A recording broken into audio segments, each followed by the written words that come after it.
create an income through the channel of entrepreneurship, and do more good in the world. You will get access to all our amazing speakers today and walk away with great wisdom and inspiration so that you can level up yourself and your business to the next level.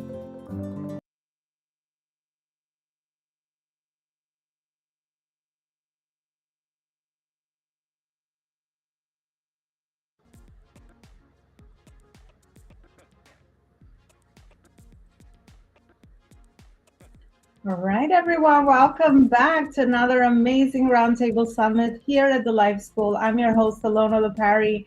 Amazed to be back with you with another amazing panel of guests. As some of you that are watching our summits for a while now, I really appreciate your loyalty as far as coming back. And also, we always have new audiences and listeners joining us. So thank you so much for joining us. And before I bring on my amazing speakers onto our virtual stage today, I'd like to remind you that the Life School helps purpose-driven leaders to build a legacy company that does good in the world through the operations via branding, marketing, sales, systems, and teams. Our vision is to empower purpose-driven business leaders to use their life's purpose through legacy entrepreneurship. And then our mission is to become the most impactful global community in purposeful entrepreneurship.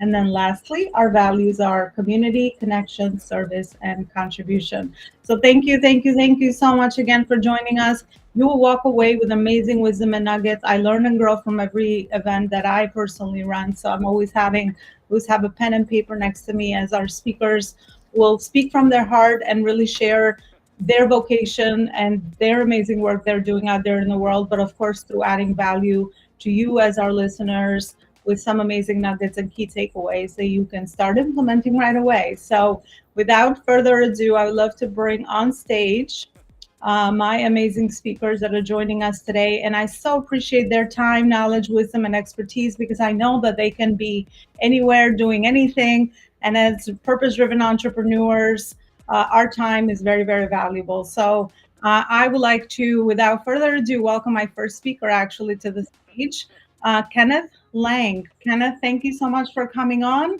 Welcome, and I would love to start with an introduction. Can you share with us a few of the most meaningful moments that led you to the work that you're doing today? Sure. I'm happy to be part of this. Thank you very much for having me.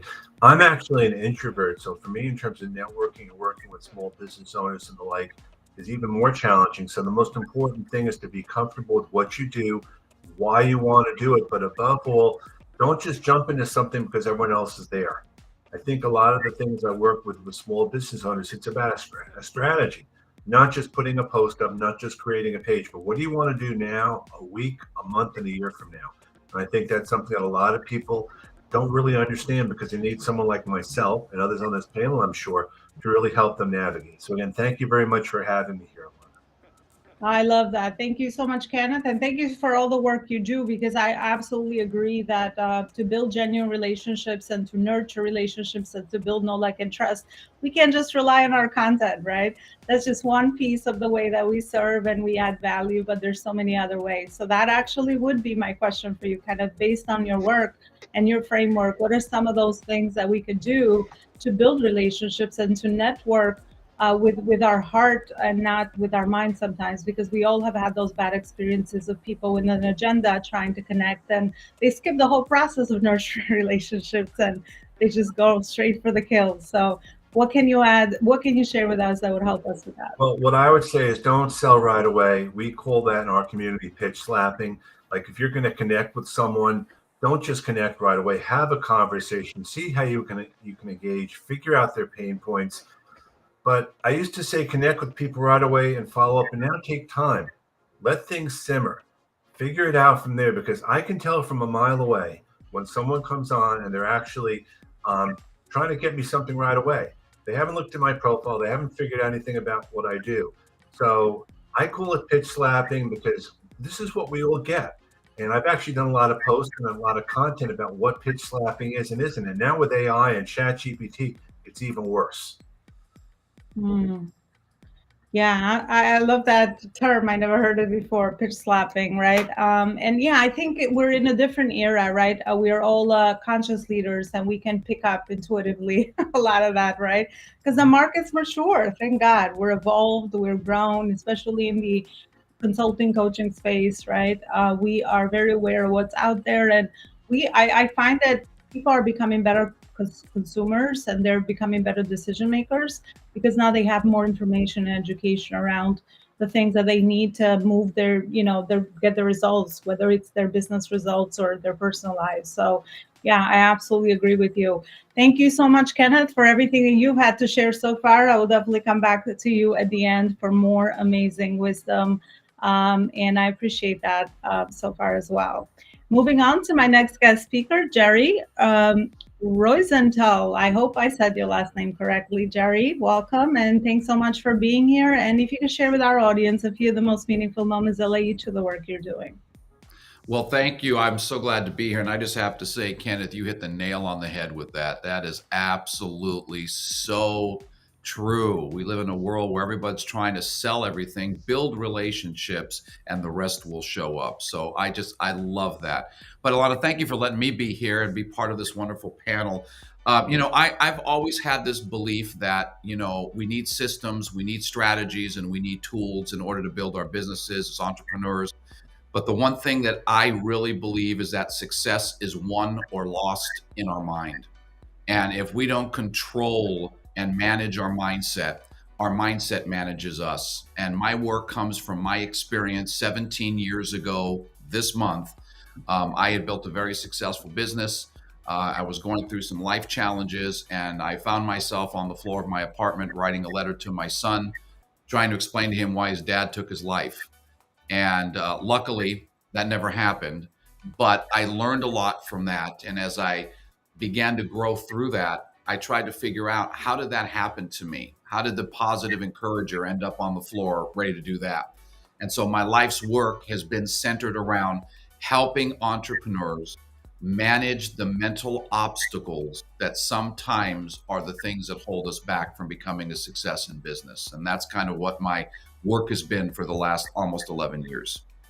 Wow, powerful, powerful stuff. It always starts with that. I so highly agree. Our mindset is very, very important because that's the main that's where everything starts, so that we can make the right decisions and be intentional around the results that we're actually trying to create. So my question for you, Jerry, is around those mindset blocks. What have you seen in your work that are the things that hold most people back, especially entrepreneurs, from moving forward and getting that alignment in their profits and their purpose as well? The thing for me that affected me was I was riddled with doubt. And I was riddled with doubt about myself, about my skills, my abilities, my vision, my hopes, my future. I had people in my life that doubted me. And I say that, I doubt almost literally took me out. And I wrote a book actually called Don't Let Doubt Take You Out. And I see that a lot of entrepreneurs, especially when we're getting started and we're trying to figure all this stuff out, just like Kenneth said, Chat GPT, AI, we've got all these social media platforms. Man, doubt is constantly following you everywhere you go. And I teach people that doubt is not something you overcome because it's always going to be there. It's actually something that you manage. And so that's what I teach people through my experience, is how do you manage doubt? How do you manage the fear? How do you manage the uncertainties so that you can still be productive even though you might feel those things in your mind? And that's kind of where my work stemmed from and what I continue to do today. Yeah, I absolutely agree. Doubt at every phase and stage, because I always find that sometimes, when you're a new entrepreneur, you just feel like doubt will never creep in, right? But it's a process of evolving, and every new level and stage of growth that we go through, we will encounter new things that we will doubt about ourselves. So it's absolutely a journey, and I love that you're supporting people with this area as well. Jerry, I just wanted to know, so we can give our audience some great next steps to implement around doubt, or if they're resonating with your message or feeling that at their phase of growth of business or life in general, what are some of those things that you teach your clients to help them overcome their doubts? Oh, that's a great question. How long do I have? No, I'm just kidding. So here's the thing. I'll give you 2 minutes. Okay, I can do a lot in 2 minutes. All right. So here's the thing. How do you manage your doubts? You have to understand what creates the doubt. Because if you can figure out what creates it, you can manage it. First thing I teach people, stop comparing yourself to everybody else. Stop comparing your journey, your success, your paychecks to everybody else. Everybody's on their own journey. Everybody's doing their stuff.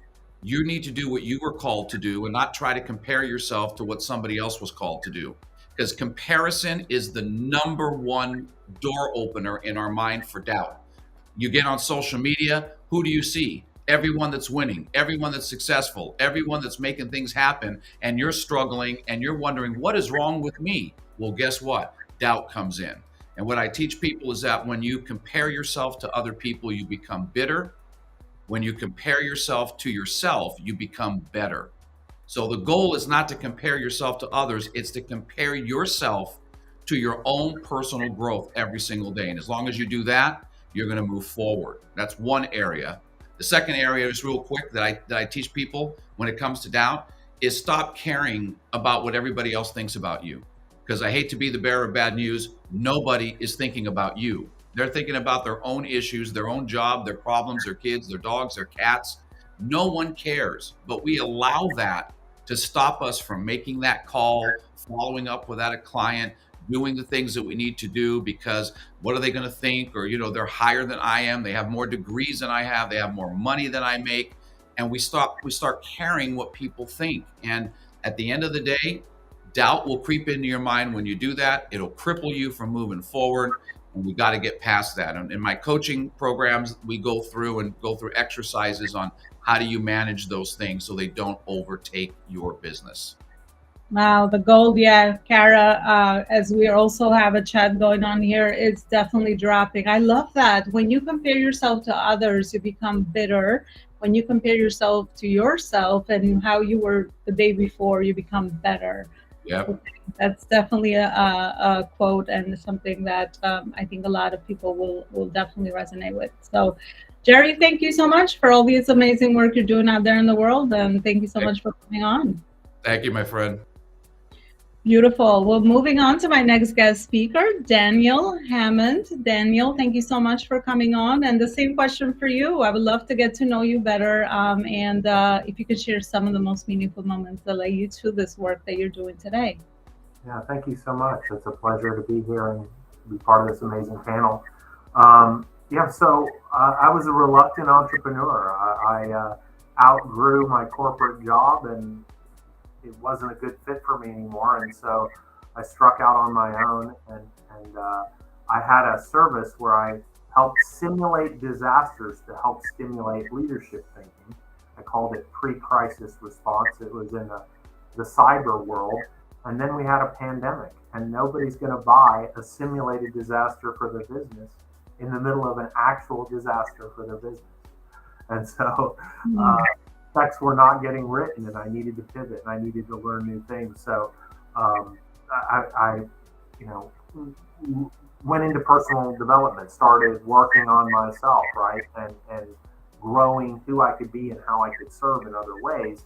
And I ended up doing some nonprofit work. I helped build a nursing school in Central Honduras with an amazing team. And one of those team members had a operating system for organizations called customer-driven leadership. And if I have a superpower, it's that I can break anything. When somebody goes, "Oh my gosh, well at least it can't get any worse," immediately like 10 ideas of how it could get worse pop into my head. I just constantly am able to extrapolate. Well, if I were going to make this worse, how would it be? Some people said I learned how to think like a bad guy. I was an Army interrogation instructor and have some experience interrogating war criminals. And also I did cybersecurity, so I'm kind of inside the mind of hackers. And so I use that knowledge to help protect people in their businesses. And so I co-authored the second edition of Customer Driven Leadership, and I started offering that. But my message was confused. And that this is to the point of what I learned is you have to find where you can authentically serve people in a way that helps them and uses your gifts. And I found that over these 4 years of being an entrepreneur, I would meet amazing people. I care about people. And so I would ask them, what's going on in your business? What kind of challenges do you have? And I would offer them advice that would change the future of their business. And so now I've created a process around that called business interrogation. And I interrogate people. And it's not about, I'm not trying to sell them a solution. I moved away from calling myself a consultant because a consultant is like a hammer looking for nails, right? They only do this thing that they do. And I like to just ask questions about the challenges. And it might be a problem. It might be something stagnating and it's not growing anymore. So what's going on there? Or it might be, hey, I want to do something so new with my business that I haven't really thought it all through. And I could value somebody asking me questions about what do I really want the end result to be. So I help dream people into better businesses by asking questions. Yeah, Daniel, I love that. And I love that you mentioned the pivoting part because, yes, as we learn and grow and evolve as entrepreneurs, I think sometimes we just might feel like, we stay resistant to that change and we kind of, even though what we've been doing does not align with us anymore, or maybe the market has shifted as well, right? The same market that maybe you served a couple of years ago is different now, and not to be afraid to pivot, right? And follow that intuition and follow your experience and your journey because you will be authentic. I think we're living in the era of authenticity with AI and everything going on. So, I think that's the only thing we have, the trust, the relationships we have built back to how we started the summit, and also, the authenticity and our natural energy that we'll portray through the work that we do, and we'll connect with the right people that we want to serve for sure. So I love that. That's very, very unique. I've never heard of that before. So business interrogation. So what is based on your work, what is the main result that people receive by just taking that time to kind of brainstorm, sounds like, and kind of ask some deep questions around their business growth journey? Yeah, I think it helps in that when you're in your business, you're a major piece of what's going on in your business. And so it's sort of like trying to read the label of the jar from inside the jar, right? And so when somebody can come in and ask you questions without knowing how everything in the jar works, you can better identify, well, what in the jar is working and what's not working. And, what does the next bigger jar look like if you're trying something new? And so I really like that I make it about them and where they feel they need the help. But then I ask questions that sometimes reveal that the thing they think is the thing isn't the thing, right? I see a lot of people trying to solve symptoms of problems without really getting down to, the actual problem is this. And so that's I like to think it's a third party perspective. As an interrogator, you are pursuing like information and truth, right? And so in business interrogation, the entrepreneur that I'm interrogating is the client, and my goal is to help them get the information that helps them take their business to the next level. Yeah, I could see how that could lead to so much amazing stuff, and it could save someone so much time and also so much money of putting their focus on the wrong thing because they're not taking that time to kind of sit through with their business decisions and ensure that they're coming from a right place, or they have the right strategy in mind as well, or in place for the result that they want to actually achieve. I read this quote yesterday. I was watching an interview and it kind of caught my attention, where it said that successful entrepreneurs create with their minds and they don't create with something else that related to some sort of action. But I could so agree that our mind can produce a lot of amazing ideas and creativity, but unless we're working outside of the business, then we just don't get to see that. And unfortunately, I know a lot of people don't have that daily practice to just like kind of sit with their thoughts, or even jot down ideas and slowly try to implement them. So your work is absolutely very, very helpful there as well. So thank you so much, Daniel. Amazing, amazing work you're doing out there in the world as well. Awesome. Well, thank you so much to my amazing speakers so far. So much amazing golden nuggets for sure. And I would love to continue this conversation with our next guest speaker on our panel, Melissa Matson. Melissa, welcome. Hey, thanks for having me. Thanks so much for being here. Melissa, same question for you. What's your background and what is it that you do in the world? So I am a coach for recovering people pleasers. And it's funny because my background is actually in registered massage therapy. But what I realized while I was working in massage therapy is the roots of a lot of the problems that I was fixing. So people were coming to me like tight muscles, trouble sleeping. They were always sore. They could never, like their body was never like working correctly. They had all these physical problems. And when people get on the massage table, it's a very vulnerable experience. There's a power exchange there, and so people feel they confide. And so they started telling me more and more about their lives, and I realized that the root problem that I was seeing in like 90% of my clients was overwhelm and burnout from their personal lives, and that was showing up by like wildly dysregulating their nervous systems. And as a massage therapist here in Canada, our scope of practice doesn't bleed into any of the like coaching or mental health aspects. So I realized that I was essentially putting band-aids on these people all day, and I wasn't able to help them with the side of their lives that they actually needed support with, which was healing the people-pleasing tendencies, getting to the bottom of the burnout, and getting to a place where they felt safe as their most authentic selves, and where they could actually take care of their own nervous system and regulate themselves in day-to-day work so that they felt good in their life instead of just trying to put band-aids on their body to physically feel better. So that's what brought me here. And it was really important, not just because I was a massage therapist and I saw it there, but because I myself was a massive people pleaser pretty much my entire life. And it took a couple really big wake-up calls for me to solve that problem for myself.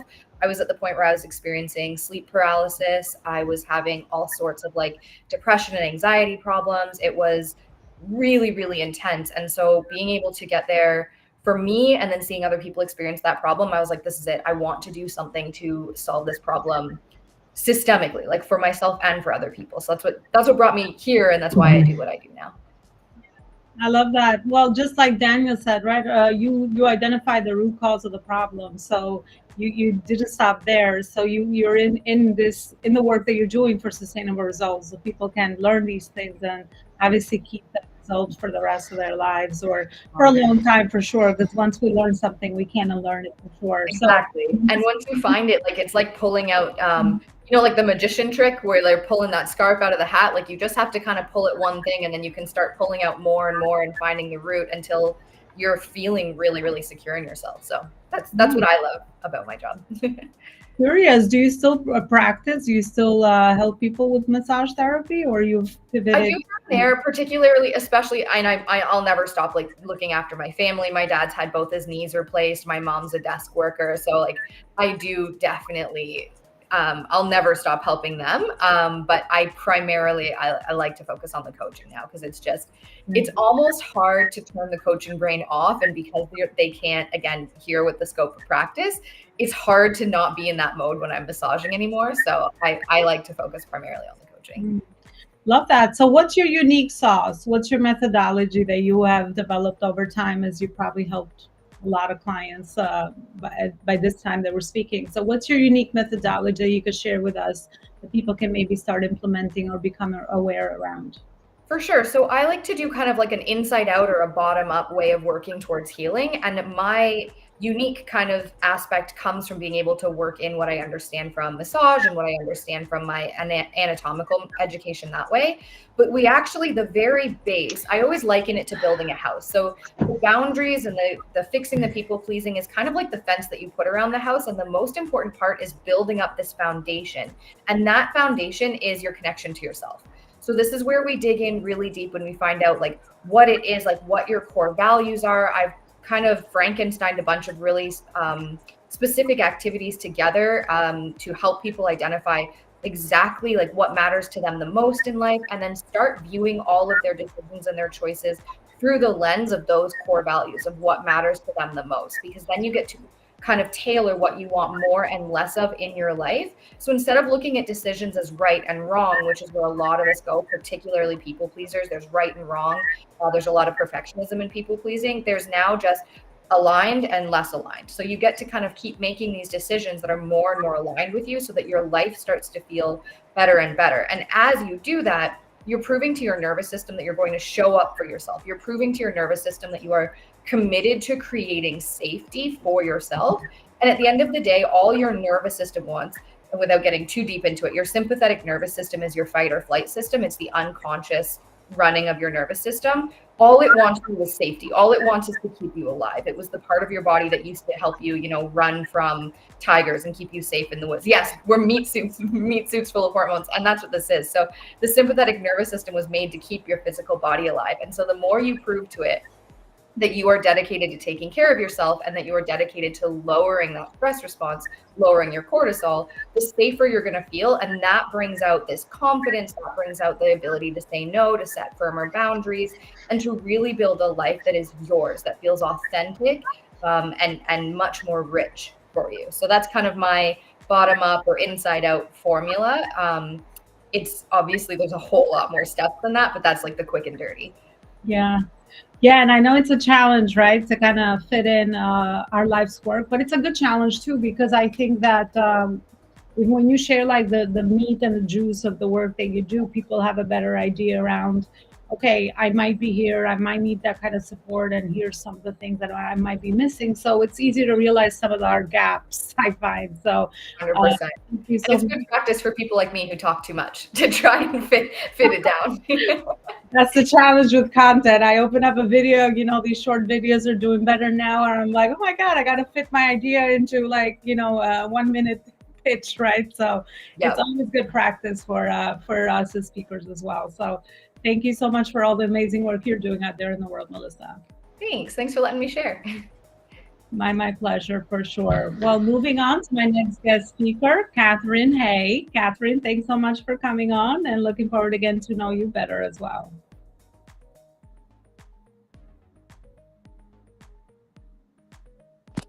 Catherine, can you hear us? Yes, I'm sorry. I was having a problem getting off of mute. My background is based on what I call setting boundaries in critical situations, and I'm a women's empowerment coach. So I've been sharing my story about experiencing trauma and abuse, and how I got out of that, situation, and eventually came to want to help other people who have, experienced what I have gone through. And basically, I really believe in standing as an example, of, walking your talk.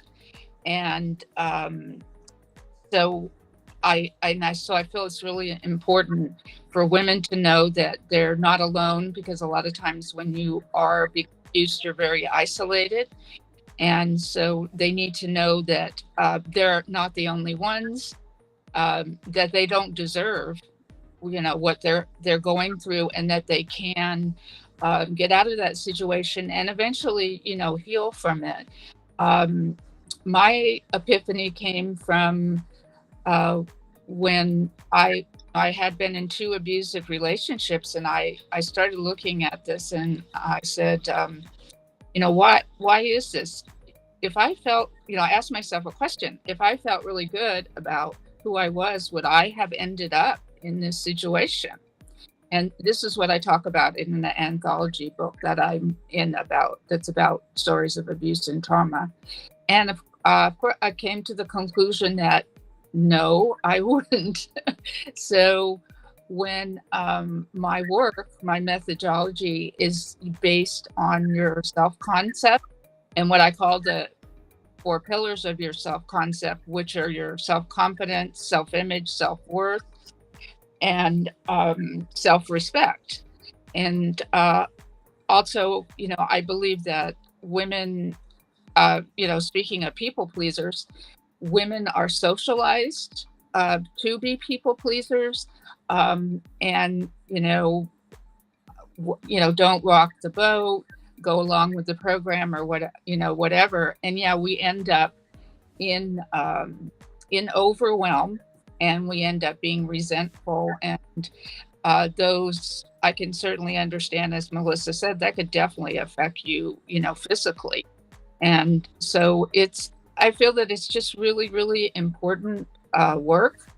And it's not that men don't need to set boundaries. I just focus on women because we operate differently in the world. And I understand the issues that lead women to have, be people pleasers and have issues, with setting boundaries.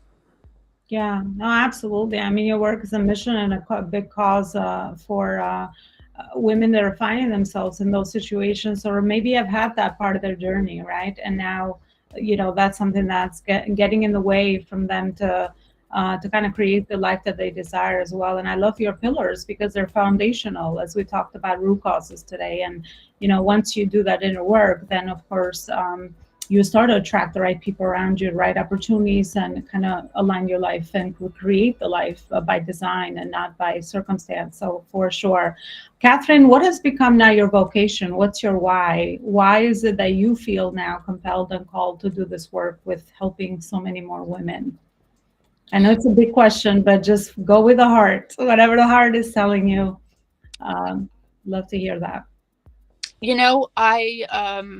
The strange thing is, this is a funny story, but I actually have a degree in economics. But during that time, as you probably know, you get to take a lot of elective classes. So I took a women's history class. And, I knew that we had to fight for the right to vote. And I knew a lot of things. But still, listening to the history of how women have struggled to have the things that they deserve, they should have had a right to, never had to fight for in the first place, and the inequity, because obviously in an abusive situation, there is an inequity there. And so it just really kind of fired me up, and it just never left my, I was in corporate at the time, but, and speaking of inequities, I won't go there, but anyway, I just am very passionate about women having their place in the world, having their life they want, and of course, working on and developing a good self-concept. It does so many things for you, and, can lead to you, like you said, having the life that you deserve. And you certainly, do. We all do, deserve to have that, what we want. And I'm just always been passionate since I was a little girl about helping people. I just didn't know at the time what it was going to be. Yeah, absolutely. Yeah, I mean, it becomes not like a responsibility in the way that like I must do this, but it's like, this is what I want to do. This is how I want to create change and empower other people and kind of share my story at the end of the day. I think it's how we learn and connect to one another as humans anyway. So thank you so much for all this amazing work you're doing out there with empowering women that find themselves in those circumstances. I think it's very, very empowering for sure. And thank you so much for coming today as well. And thank you for letting me share my story, what I'm doing out in the world. My pleasure for sure. As one of my missions here at the Life School is to do just this, to collaborate, to share our messages with the world, because I feel that that's how we make the world a better place, create impact, create change. And it's always about the collaboration, because we all have such unique stories, even though obviously we also have common points that unite us as humans. But yeah, that's what a community is always about, at least kind of what it's always meant to me. So thank you so much for coming and sharing that. And moving on to my next guest speaker, Emily. And Emily is in Abundant Wellness. Looking forward to hearing more from her as well. Welcome, Emily.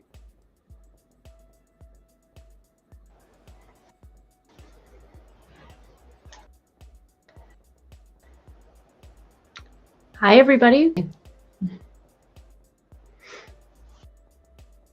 Thanks so much for coming on, Emily. I would love to hear a little bit around the journey that led you to this work that you're doing today with wellness.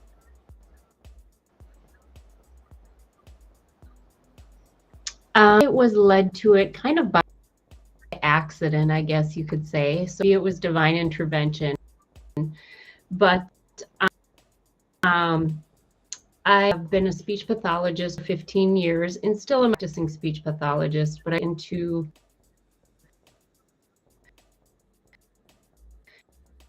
yoga as a way to manage my stress had placed on me because of my job. And I got yoga and became a yoga instructor. Decided to dive even deeper into that and became a life coach. And I was never going to do any life coaching. I was just going to teach and be a speech pathologist because that's what I was supposed to do. That's such a professional career. One, staring out the window and thinking, oh my God, what the hell am I doing? I hadn't realized it, but I kept snowballing and rolling stone of my life. It was everything that I was all about. It was everything that I was doing, and I let the rest of my life slip aside. So on the outside, I had a great career. I worked for a great company. I had a company car. In my profession, I even had me back. And if you've ever met surgeons, you know that is no small to have a surgeon call you back. And so I looked great on the outside, but when I walked home, my life was in shambles. Oh, Emily, I think we have an audio interruption that goes in and out. I got to see for maybe an hour a day on the days that I worked related to my job. Oh, sorry about that. Yeah, but I was no just, I like that I let my personal life slide. And so now can you still hear me? Still having connection issues. Yeah. Freezing I don't know if you can do a quick fix. Maybe I'll come back to you. I'll go to Kara next. There, and now let's can see you if hear me? Okay, I think it's stronger now because I can see the signal stronger on my end. So I have all my windows. Okay. There we go. So now I work with overachievers who are looking to they've dedicated themselves to their careers, they've dedicated themselves to their job, but they've let their personal life slide. And so I work reframe their priorities. So when you talk about the pleasers, I work with the perfectionists. Yeah, I could so resonate with your story. It sounded like my story of why I made the pivot to entrepreneurship, because on the outside it looked like I had the American dream and that was my story, but on the inside I was miserable. So yeah, good for you for listening to that and kind of helping yourself through some of those challenges, and now helping so many high achievers. For me, high achieving always came from the lack of a lot of praise early on. So I know how perfectionism can show up with that. And sometimes the things that we achieve, you know, we tend to go and overburn ourselves and, you know, do it for the wrong reason, so to speak. At least that's what I figured out for myself. So based on your framework, Emily, of abundant wellness, what are some of those things that you have figured out along your journey that you can maybe share that could give our audience with, you know, some quick things to implement, or if they're finding themselves in your message and they're high achievers and they also are maybe struggling with perfectionism? Yeah. So the big thing that I have learned with recovering perfectionist myself as well is it's okay to stop. The world isn't going to collapse. Your to-do lists will still get eventually, and probably even better, you take a moment to rest. I take that moment morning for about 10 to 15 minutes, and I really got into meditation and establishing a meditation practice daily, because I have on the days that I got you know, everything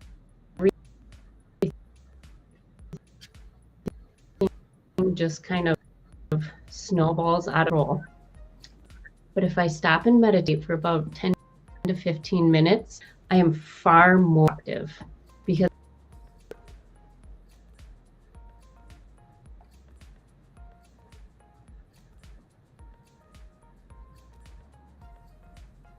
Emily, I think we're still having the audio issue. So if not, then I'll have you come back, Emily. I would love for you to kind of share your framework. So I think it's very, very important work you're doing out there in the world for sure. And I know so many people need it. So, and this is the right audience. We're all overachievers, entrepreneurs that we never stop growing and evolving. And at every phase and stage, we also have to stop and understand if we're doing it for the right reason. At least that's what I've seen also. So I want to thank you for now and come back to you at the end, Emily, to share any other ways that the audience can connect with you. And you're coming back to the next summit to give us a little more insight around the area of work that you also focus on. So thank you so much for everything you do and what you just shared so far. And moving on to my last but not least speaker, a repeat in our summit. I'm so happy to have Kara back. Love her energy. And she is very, very fiery, and I could see the passion behind the work that she does as well. So Kara, new audience and new insights. So I know we talked about team last time, but if you can share also with us, what is it that you do in your background? Yeah, I am loving this room. I am resonating like, yes, yes, yes, what they said 4 times, please and thank you. Yes, absolutely. So my story follows kind of this exact same path that we've been hearing from everyone, right? So I had a big trauma. Mine was not dissimilar. I had a suicide, not mine, but in the family. And when you have those big traumas, it's a massive perspective shift. Everything changes. The foundational things you knew so clearly 2 minutes ago are not the same. Now you don't know. And when that happens, and there's drama that follows that typically, because things are suddenly, the misalignments in your life aren't like little red flags. They're like big red flags, and you can't really miss them. And then you get to transform, and that's where you do the work of relation, right? Relationship with yourself, relationship with the people around you, relationship with your work, relationship with your life, usually a little bit of all of the above, because that's how that works. And through that, I learned that change is inevitable, but development is a choice. So I now support development because I think that that is the place to be. Leadership development specifically is designed for, well, we don't use necessarily these woo-woo terms because it's still a negative from the 80s, but we're working on it. Those skills, those tools, those mindsets that are in leadership, those are designed for the legitimate weight that comes with working with other people. It's hard enough. We've already talked about imposter syndrome. We've already talked about perfectionism. It is hard enough being the center of this meat suit universe and trying to navigate this, let alone working with anyone out here, right? Like that's a whole next level. And what I know about leadership is the hardest part is handling this before I deal with that, so we don't end up with a dumpster fire. You know what I mean? And so that's where I play. I play with the skills, tools, and mindsets and the simple frameworks that helps make working from me to we easier. Yeah, absolutely. So give us some mindset shifts that we need to make as leaders based on the work that you've seen and the work that you do. Well, I love that you asked that question because one just came up as we were talking about setting things down, right? That is absolutely such a massive power play to say, I'm not going to do something, or I'm okay with only doing what I can do today. And so I want to do a mindset shift around that, right? So we absolutely logically know taking time is totally reasonable. We're great with other people doing it. We often have a hard time doing it ourselves. But you go to bed every day. What if that was in your mind a power play? What if we shifted that? Every single day, you decide that you can set down all of the burdens, all of the traumas, all of the dramas, all of the commitments and stresses that you are carrying around. you set them down, you die for 4 to 8 hours, essentially. You cease to exist, travel through the ethers of your mind, and then you pick it all back up the next day. You trust that they're all going to be there and that you're going to be able to take care of them the next day. If you can do that every night, you can do that anytime.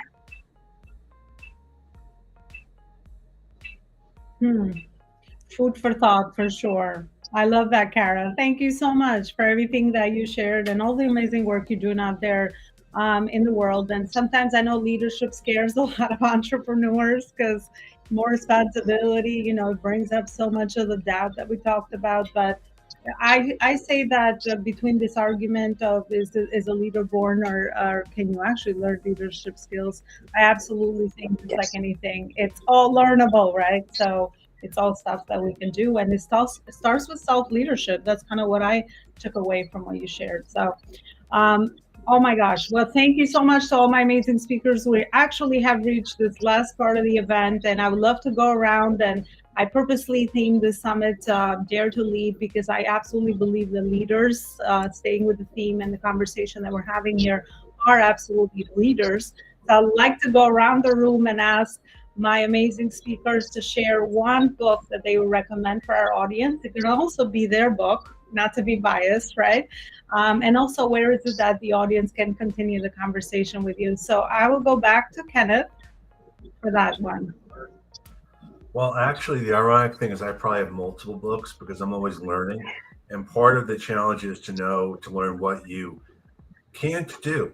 It's not that what you can do. You have to know your limitations. If I don't know the answer to something, I'm not going to bluff my way through. I'm going to say, I know this, but I don't know that. I won't put it that way. I think it's more important. People respect you more than trying to be that one-stop solution, because I may know how to do things in a certain way. Doesn't mean I can do them for you. And I think that's so important. I consider myself a lifelong learner in that way. I'm always learning. I'm learning from each other, from everyone here. I'm learning. I'm constantly engaging, because the day you stop learning is the day you're no longer on this earth. You're in the right spot. That's why I came up with Life School, because I feel like in life we switch positions. What we have learned, we want to share with others. So we somehow become the teacher, and then we also go back to student, and we want to switch between those roles because there's absolutely always something else to learn. And yeah, experts get paid more. So you want to actually be the expert in what you're actually doing and teaching, and learning, and being humble enough to always be open to that is absolutely the key to how you're also authentic with people. Where is it that people can continue the conversation with you? Let me unmute myself. The technology for sure. Basically, I recommend if people want to connect with me on LinkedIn, I'm always happy to have conversations. But more than anything else, what I would ask people is to be as specific as possible to what you want my help with. And I don't mean a pitch slap. I mean, even if it's just to have a conversation or to brainstorm or engage with my posts there, because I love this panel and I would love to engage more. And no, I'm not going to put my LinkedIn in the chat or anything like that. I mean, that's kind of like so 2020 when we're all on Zoom calls and things. But we will all find each other and we will engage, and we'll make us a better community altogether. Absolutely. Thank you so much. Thank you so much for what you just shared. Jerry? Yes. I'm very much like Kenneth. I read a lot of books, so picking one is very difficult. But if I had to say what was one book I would recommend that really, truly made a difference in my life, it was The 21 Irrefutable Laws of Leadership by John Maxwell. And that really taught me the foundation of what leadership really is and began my journey of leadership. And so that's one of the books to this day that has had a completely profound impact on my life and my business. Wrote that down for sure. A must grab. I have not read that yet. So thank you so much for the recommendation. And Jerry, where is it that you can all connect together and the audience can all connect with you? Yeah, you know, what they can do is I have a website. It's called Champion Mentor. Oh, Jerry, we had an audio cut off. as you were saying, the There website? it is. There it is. I caught it quick. You can go to my website, championmentorship.com. There's a place there where you can contact me, and all of my social media handles are on the website. So rather than giving out each one, you can go to the website. I've got Facebook, Instagram, and I forgot Twitter, I think, or X, whatever it is now. So people can connect with me that way through my website. All right, perfect. And I will also include all the links, and all our speakers will be tagged everywhere for easy access. So definitely, that's one of the main purposes of why we get together, so we can continue to nurture these relationships. That's how we actually that's how we started this conversation. I can't speak. Thank you so much. Thank you so much, Jerry. And moving on to my next speaker, Daniel, your top book recommendation, if you can, and also where can the audience connect with you? Yeah, fantastic. Thank you so much. My fourth book collaboration just got published, and it's a compilation of 40 leaders' perspectives on leadership. So it's called Voices for Leadership, Volume 2. It just came out last week. And so I think maybe not for the wisdom that I have added, but for the wisdom of so many amazing leaders and their perspectives, I would highly encourage people to check out that book. And then for me, the best place to find me is on LinkedIn, and hopefully you're not hearing my dogs go too crazy. And I'm looking for 100 businesses to interrogate before the end of the year, 30 minutes. And so if you have a business and you have a challenge, let me help you and help me refine my process. It'd be greatly appreciated. Great ask and very, very clear. Thank you so much. Melissa. There we go. I'm always slow on the unmute. So I'm actually going a little bit of a different direction, because the short story actually that I want to recommend isn't a self-help or guidebook at all. It's actually it's a short sci-fi story, but it's one of these stories that I love that really kind of made me think more about life and perspective in the way that I take things on. And I think sci-fi in general can do that. But this story is called Electric Ant by Philip K. Dick. It's just a short story, and it builds on perspective and how you perceive life and what is real to you and what isn't, and how that matters. And with what I do, that's really important. And I think that it's really important that everybody thinks about those, and it just challenges maybe the way that you take things on. And I think that's really important. So it's a little different than I think what everybody else is suggesting. There are a lot of excellent books, and you guys have recommended some really beautiful ones so far. So that's mine.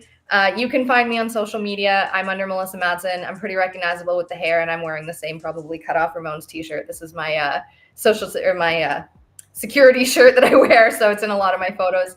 And you can find me on Instagram I actually coach under Soul Fire Coaching. That's SOL Fire Coaching.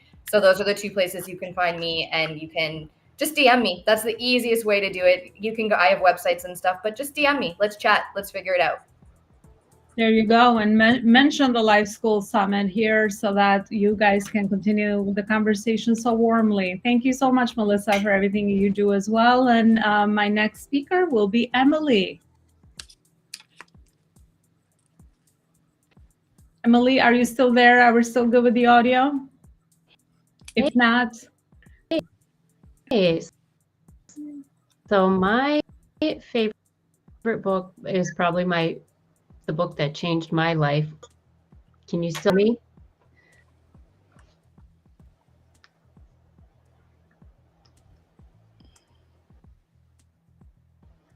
Emily, me? audio issues. So I will come back to you. You'll come back to another summit, and we'll have more of an amazing conversation. Thank you so much. I thought I'd try. And I will include the link to how people can further connect with you at the end as well. So that should help there. Thank you so much for that. And Kara.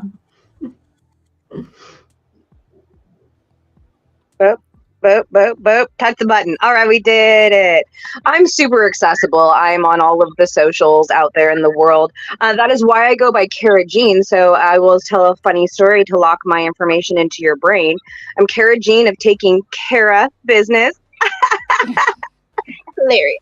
And we go by Kara Jean instead of just Kara because when I started speaking, they said, well, Google yourself and make sure that you're the first page of everything. And when I Google Kara Jean, I'm like the first 3 pages handled. But if you Google Kara Wilson, there's a porn star who got to it first. So Google Kara Jean, you'll find me. Oh, there you go. We will remember that. Thank you so much. And a book. Book. I'm going to kind of go along the same line of I think that educational books are incredible, but I follow Albert Einstein, who is credited with saying, if you want smart kids, read them fairy tales. If you want geniuses, read them more fairy tales. So I would suggest, especially if you're interested in leadership, to check out the Oz Principle, which is about leadership and accountability, but done with the Wizard of Oz framework. And then just go read Alice in Wonderland. With that in your mind, you're welcome. Thank you, Sarah. Catherine. Well, the book that I would recommend would be The Gifts of Imperfection by Brene Brown. And yeah, it's a great book. And also, and she does a section on boundaries, which I love. The name of my business is Empowered to Be Your Best. So EMPOWEREDTOBEYOUR best, BEST.com. And I know that's a mouthful. I call it E2BYB for short. So I'm on LinkedIn under there. That's the URL to my website. I'm on Facebook, and I am on Instagram, not super active, but I will work on improving that. All right, beautiful. And don't worry, I will tag you also, Catherine, if any of that was long. But thank you so much to all my amazing speakers who actually reached the end of this event. I'm very grateful for you to come by today and share your knowledge, expertise, and most importantly, I know you spoke from the heart, and this was a very spontaneous conversation. I'm always looking for speakers to join our community because I really believe in the mission of empowering each other by sharing our messages. I love the speaking side of anything, because I always believe that there's only 2 ways to really bring our information, share that information to help others. It's either through writing or speaking. So this is the channel to do so. And also for our community expert program, we also would love to invite you in our community expert program, where we warmly introduce you to one another. We have speaking opportunities and so many other amazing events and things that you can be part of to share your message and build your brand. Thank you so much for joining us today, and I'll see you with another summit and another beautiful event and another amazing lineup of speakers just like today. Thank you so much. Have a beautiful rest of your day, everybody. I would invite you to join us as the community expert at the Life School Global Community. As a community expert, you will be participating in our monthly speaking events that we host for our community. You'll be an ongoing contributor to our global magazine. You will be warmly connected and introduced to other purpose-driven CEOs and entrepreneurs. You'll also be connected to amazing speaking opportunities, paid and also free speaking opportunities with other amazing communities.